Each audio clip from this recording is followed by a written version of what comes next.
నమస్తే. ప్రస్తుతం మనతో పాటు ప్రముఖ విశ్లేషకులు ఇమ్మంది రామారావు ఉన్నారు. ఆయనతో మాట్లాడదాం. నమస్తే సార్. నమస్తే సార్, మనం రెండు ప్రభుత్వాలు మారిపోయాయి రెండు రాష్ట్రాల్లో. ఇటు బీఆర్ఎస్ ఉంటే కాంగ్రెస్ వచ్చింది, అటు వైసీపీ ఉంటే టీడీపీ వచ్చింది.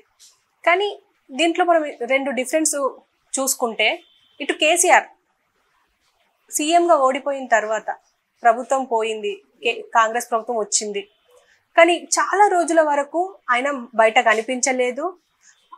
తుంటెముక ఇరిగింది అని చెప్పేసి కొంతమంది దాన్ని సాకు అన్నారు, కొంతమంది డిఫరెంట్ విమర్శలు వచ్చినప్పటికీ ఆయన ప్రమాణ స్వీకారానికి రాలేదు. నల్గొండ ప్రోగ్రాంకి మాత్రం వెళ్ళారు. అది అంటే ఆయనకి ధైర్యం చేయలేకపోయినారు వచ్చి అసెంబ్లీకి.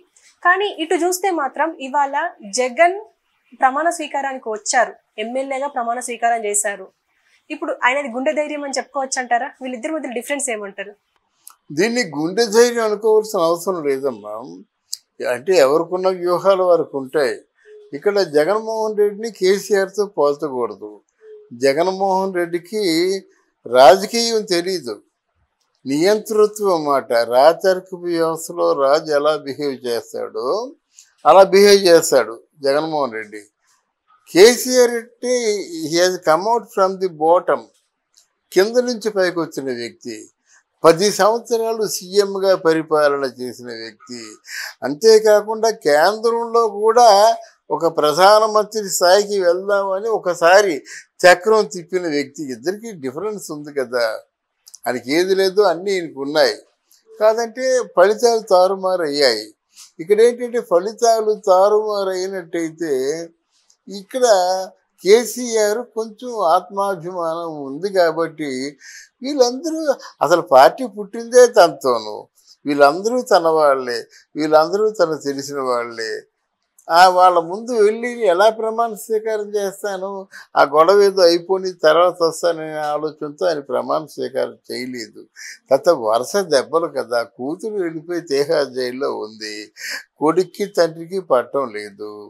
పార్టీ పగ్గాలు ఎవరి చేతికి ఇవ్వాలంటే హరీష్ రావు చేతికి ఇవ్వాలని కొంతమంది, లేదు కేటీఆర్ బాగా చేస్తారని కొంతమంది. ఇట్లాంటి స్థితిలో ఈయనున్నాడు. జగన్మోహన్ రెడ్డి అయితే అంటే దాన్ని ఏమో ఓవర్ కాన్ఫిడెన్స్తో 150 పైనే కానీ కింద ఉండవని చెప్పాడు ఆయన. అనుకోలేదు తను ఎవరు అనుకోలేదు, తను అనుకోలేదు, విశ్లేషకులు కూడా కొంతమంది అనుకోలేదు. ఇక్కడ జోష్ చెప్పే ఎనలిస్టులు, మేధావులు వాళ్ళు కూడా అనుకోలేదు.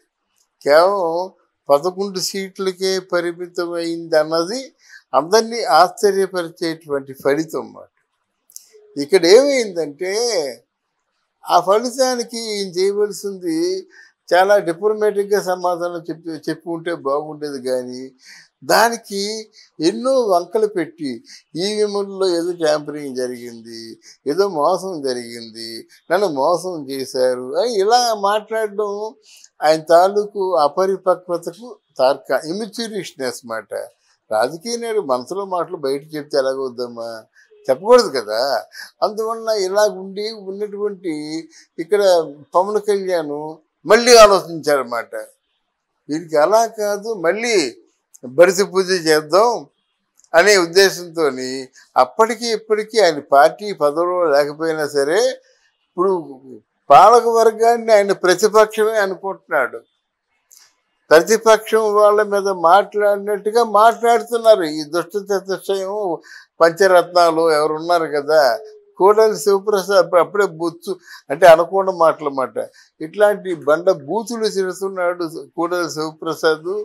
నిన్నటి వరకు నోరు మూసుకుని ఉన్న ఆ రోజా కూడా నోటికి వచ్చినట్టు మాట్లాడుతుంది. అంబటి రాంబాబు సరే నాటకాలు డైలాగులు వల్లిస్తున్నాడు. వీళ్ళందరూ ఇలా చేస్తున్నారంటే వీళ్ళకి ఉద్దేశం చంద్రబాబు నాయుడు, పవన్ కళ్యాణ్ ప్రతిపక్షంలో ఉన్నారు, మనమే పాలక వర్గంలో ఉన్నామన్నటువంటి ఒక గుడ్డి నమ్మకంతో మాట్లాడుతున్నారు. అక్కడ బాంబులు పేలుతాయి, అర్థమైందా? ఇవాళ మాట్లాడిన మాటకి చిన్నగా తీసుకెళ్ళి కూడా దాన్ని అరెస్ట్ చేయొచ్చు. సురోజాని అరెస్ట్ చేయొచ్చు, అప్పుడే 100 కోట్లు స్కామ్ ఉంది కదా.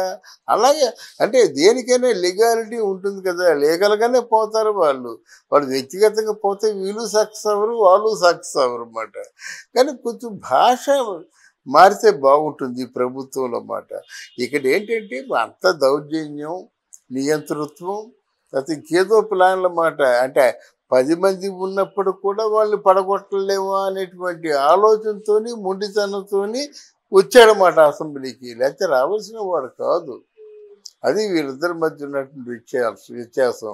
ఆయనకు ఆలోచిస్తాడు, ఈయన ఆలోచించడు, అనాలోచితంగా దూకేస్తాడు, ఫలితం అనుభవిస్తాడు. అది సార్, అంటే ఇప్పుడు వ్యూహాల గురించి మాట్లాడుకున్నాం కాబట్టి జగన్ కి ఎలాంటి వ్యూహం ఉండే అవకాశం ఉంటుందంటారు సార్? జగన్కి దౌర్జన్యం అండి.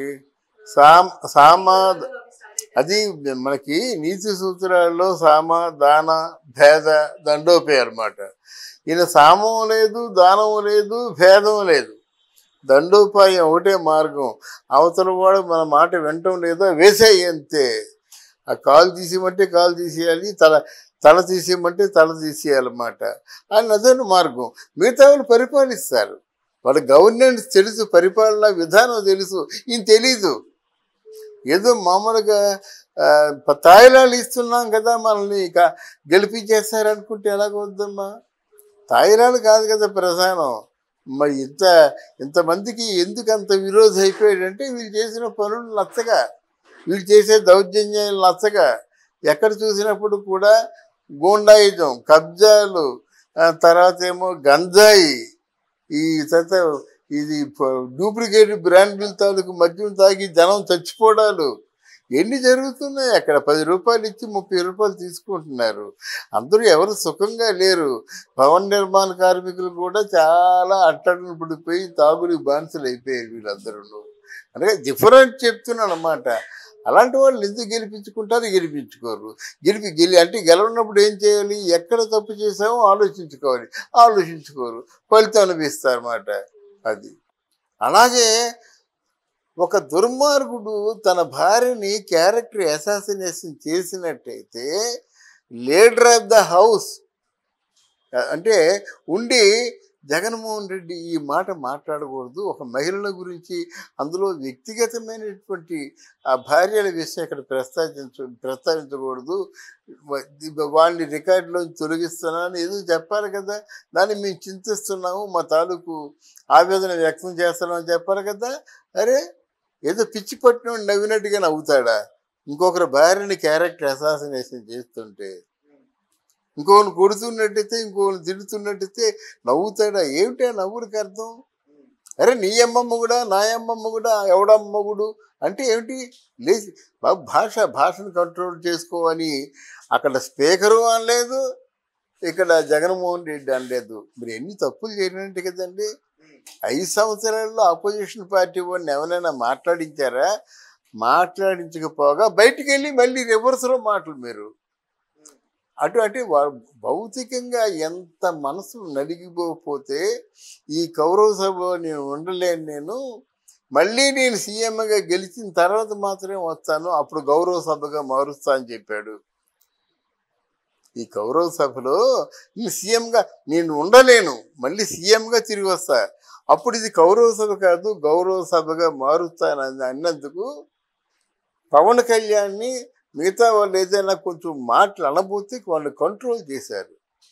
అప్పుడు చివరిలో చంద్రబాబు నాయుడు ఇచ్చిన ట్విస్ట్ ఏంటంటే, ఆయన కూడా ఒక పార్టీ అధ్యక్షుడు, ఆయనకి ఇవ్వాల్సిన గౌరవం మనకి ఇవ్వాలి.